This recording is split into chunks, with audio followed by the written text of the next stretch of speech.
Queridos irmãos, o Evangelho nos conta que Jesus atravessou novamente o lago e chegou à região dos Gadarenos. Gádara significa o lugar de onde se é expulso. Porque justamente o Evangelho nos vai contar não apenas a história da expulsão de uma legião de demônios, mas também nos contará que o próprio Jesus foi expulso daquele lugar pelos habitantes. Vieram ao seu encontro 2 homens possuídos pelo demônio. Alguns evangelhos falam de apenas dos endemoniados, mas havia 2. De certo, um que era o mais conhecido e o outro que não aparece em outros relatos. E estes demônios impeliam os homens a andar nos túmulos. Moravam no cemitério. Então aqui nós vemos a característica da ação do espírito maligno. Ou seja, o diabo leva o homem à morte, à estagnação, à paralisia. Ele destrói a vida do homem para que ele não cresça, para que ele perca tudo o que tem, para que tenha uma morte antecipada, para que ele definhe e perca todos os bens que podem ajudá-lo a ir aos céus, a fim de que ele perca a vida eterna. De fato, quando nós olhamos para a vida de pessoas que se entregaram ao pecado, nós percebemos o quanto elas estão mortas. Não tem vibração, não tem nenhum tipo de interatividade sobrenatural e mesmo humana. Perdem o contato com as pessoas que estão à sua volta, perambulam feitos zumbis, ficam vazias, totalmente abandonadas. Quantas vezes eu tive a oportunidade de ver pessoas que foram supliciadas pelas drogas, pelo álcool, por uma vida dissoluta, como elas se tornam cadavéricas existencialmente, morrem antes do tempo. Eram tão violentos que ninguém podia passar por aquele caminho. Porque o demônio faz isso para tornar a pessoa sua presa. Ele a isola de todas as demais. Então ela se torna agressiva. E essa agressividade é um instrumento espiritual para causar medo, pavor. Mas um pavor que deixa a pessoa isolada, sozinha. Então você mal conversa com o homem que está amarrado ao pecado. Toda conversa termina em briga, ele sempre está na defensiva.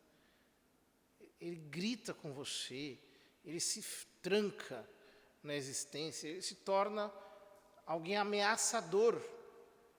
Quantas vezes existem pessoas que ficam reféns dentro da sua própria casa, que estão vivendo com alguém que está endemoniado no pecado. Não dá para chegar perto. Então eles gritaram: "O que tens a ver conosco, Filho de Deus? Tu vieste aqui para nos atormentar antes do tempo?" Ou seja, a presença de Cristo é entendida como um tormento. Nós sabemos que no final dos tempos, os demônios todos ficarão trancados no inferno, assim como as almas condenadas. ficarão supliciadas eternamente lá. Enquanto não chega o fim do mundo, ainda aqui nesta terra, por causa do pecado, o diabo muitas vezes pode se apoderar de objetos, de animais, de pessoas, para que ele possa, de alguma maneira, possuí-las e não ficar, digamos assim, no inferno, porque ainda não estão trancafiados lá, todos eles. Mas a presença de Cristo os atormenta. É exatamente assim que alguém que está refém do pecado se sente em relação a Cristo. Você fala de Nosso Senhor, a pessoa é como se você estivesse causando dor, causando horror. A pessoa prefere segurar uma serpente do que um terço. Ela prefere ouvir as coisas mais horrorosas do que escutar algo da palavra de Deus. Insuportável. Então, se ela se instrui nesses sistemas de ensino aí que vigoram no mundo, ela acaba adquirindo argumentos para se trancar ainda mais nas trevas do demônio. Quantas vezes eu já vi pessoas que eram de igreja até, jovens, por exemplo, que eram de igreja, e que depois acabaram pegando um ódio por tudo aquilo que tem a ver com o Nosso Senhor, uma aversão, uma repelência, que é como se dissessem: o que tens a ver conosco, filho de Deus? Vieste aqui para nos atormentar antes do tempo? Porque a pregação é entendida como um tormento. A certa distância estava pastando uma grande manada de porcos, o que mostra que Nosso Senhor estava em território pagão, porque os judeus não criavam porcos. Os demônios suplicavam-lhe: se nos expulsas, manda-nos para a manada de porcos. Por que o diabo pediu para irem para os porcos? Porque o demônio gosta de tudo aquilo que é sujo e baixo. Ele sempre impele o homem para aquilo que é vil, desprezível. Você não tem nenhum pecado, nenhum, que traga algo de elevação. O pecado sempre é vil e desprezível, mesmo os pecados mais espirituais. Então, por exemplo, alguém que é vaidoso, que é orgulhoso, que é arrogante, isso parece que eleva tanto a pessoa, mas mesmo para os arrogantes, não há nada mais desprezível do que a arrogância. Eles não suportam quando eles encontram alguém mais arrogante do que eles. Inclusive, sofrem mais com a arrogância dos outros quando eles são arrogantes do que quando são humildes. Humilde nem liga para isso. Agora, quem é arrogante, se encontra alguém mais arrogante do que ele não suporta. O que mostra que o pecado sempre é vil, sempre é baixo, sempre é imundo. E é assim. O demônio, ele quer sempre reduzir o ser humano ao nível mais animal possível. Hoje, inclusive, existem pessoas que fazem com que o seu corpo sofra alterações para que se pareçam animais. Cirurgias plásticas para ficarem parecidas com animais. E vão deformando a sua aparência. Ou senão, deixam de intercambiar sentimentos com pessoas para se reduzirem a um nível animal. Ou tem condutas que são irracionais, são sujas, imundas. Eu já ouvi coisas de imundície que as pessoas fizeram com relação ao pecado, que eu fiquei realmente muitas vezes enojado das coisas que eu já escutei que as pessoas tiveram coragem de fazer por causa do pecado, sujeira, tanta coisa ruim. O demônio, ele quer nos reduzir ao nível de porcos. Então ele pede para ser expulso para os porcos. E Jesus diz, ide. Por que Jesus permitiu que os demônios fossem para os porcos? O texto diz que os demônios saíram e foram para os porcos. Por quê? Jesus permitiu que aqueles demônios fossem para os porcos para mostrar o quanto vale um homem diante dele. Um único homem vale mais do que manadas inteiras de animais. Para libertar uma alma, Nosso Senhor não tem nenhum inconveniente em perder, inclusive o mundo inteiro, se for necessário.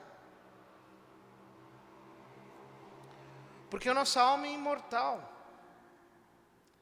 Ela tem um valor que diante de Deus é inigualável. Isso nos dá uma grande confiança em Nosso Senhor. Ou seja, o quanto Ele efetivamente está empenhado em que nós sejamos bons, salvos, puros, em que nossa vida seja íntegra diante dEle. E logo toda a manada atirou-se monte abaixo para dentro do mar, afogando-se nas águas. Porque o demônio, diz Jesus, vem para roubar, matar e destruir. Então, não existe possibilidade de alguém entrar pelo caminho do pecado e se dar bem. É como alguém que diz, não, eu vou fazer aqui um compromisso com o diabo, e depois eu volto atrás, depois eu vou conseguir me livrar. É um compromisso temporário, não existe isso. Ele veio para roubar, matar e destruir. Ele não tem compromisso nenhum com as suas vítimas. É como acontece no mundo. Você tem um monte de colegas. Colegas de copo, colegas de drogas, colegas de diversões. Aí você perde tudo que você tem e vai para a cadeia. Todo mundo desaparece. Por quê? O objetivo é a destruição. Os homens que guardavam os porcos fugiram. E foram à cidade contar tudo. Então a cidade saiu ao encontro de Jesus e pediram-lhe que se retirasse da região deles. É um fim triste, esse fim dos gadarenos. Eles não se convertem. Eles pedem para que Jesus se retire. Muitas vezes isso vai acontecer. Porque as pessoas preferem guardar porcos. Elas preferem cultivar o pecado. Elas não entendem que a virtude nos eleva, que a graça divina nos faz andar sobre este mundo sensível e nos faz descobrir a intimidade divina pela fé. Não há nada mais elevado do que conhecer a Deus. Ele se nos tornou acessível em Cristo. Isso para nós é grandioso. Vamos pedir a Nosso Senhor que nós não sejamos guardas de porcos, que nós não fiquemos nos protegendo no pecado. E se porventura nós conhecemos alguém, algum amigo, algum familiar, que esteja morando no cemitério do Evangelho, ou seja, esteja sendo destruído pelo diabo a esse ponto, que a sua vida tenha se tornado um chiqueiro. Vamos pedir ao Senhor que abra os seus olhos, que tenha misericórdia. Assim como Ele visitou os gadarenos para libertar aquele único homem, que Ele possa libertar estas vítimas, a fim de que elas possam abrir os olhos e conhecer a Cristo, como de fato nós um dia tivemos a oportunidade de conhecer. Que eles não sejam assim levados à destruição, mas possam ser libertos para que conheçam a verdadeira vida que há em nosso Senhor.